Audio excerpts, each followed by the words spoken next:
I have seen him. I know his knowledge of Ohio. I know his heart. I know what he cares about. I know his skills.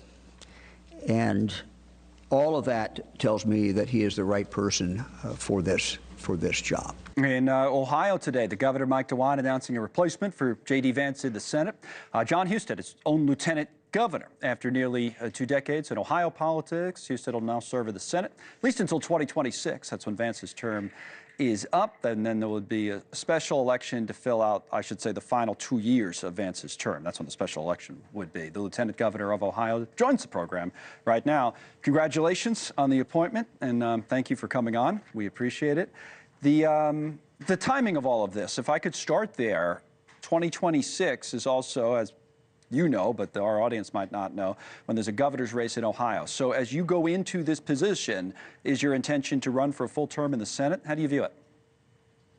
Yeah, absolutely. I wouldn't have taken the appointment unless I intended to run to keep this seat and help keep a Republican majority in the U.S. Senate. So no chance you run for governor of Ohio?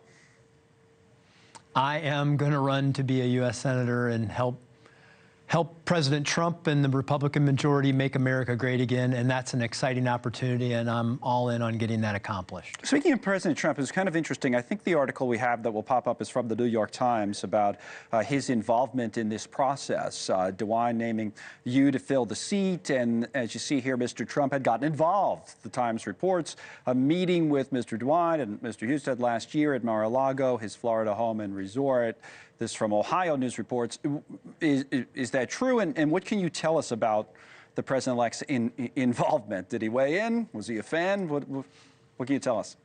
Well, remember whose seat this is. This is J.D. Vance's seat. Yep. So he's the vice president.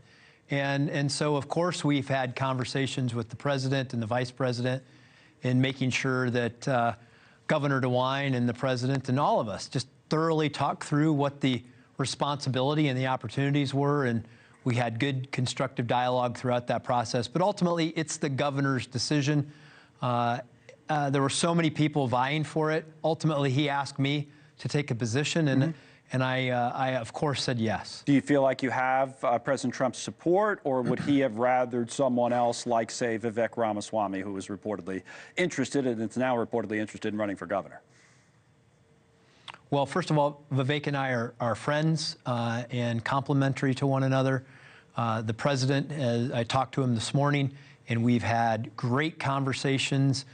He was excited for me. I think he'll have something to say about this in the future, but I won't get ahead of the president. He's got some other things he's focused on right now other than my appointment to the U.S. Senate, and I am so excited to work with him and excited to see he and J.D. Vance take the oath of office on Monday. And before I ask you, and I want to ask you what type of senator we should expect you to be, you have any thoughts on Ramaswamy as a potential governor? Vivek's a good friend, and if that's what he announces he's going to do, he'll do a great job. Okay, let's talk about your potential role in this next Congress as a member of the United States Senate. So first of all, you got Trump appointees that are going through the process right now. We talked about Governor Nome a little while ago, but we're covering all of these hearings.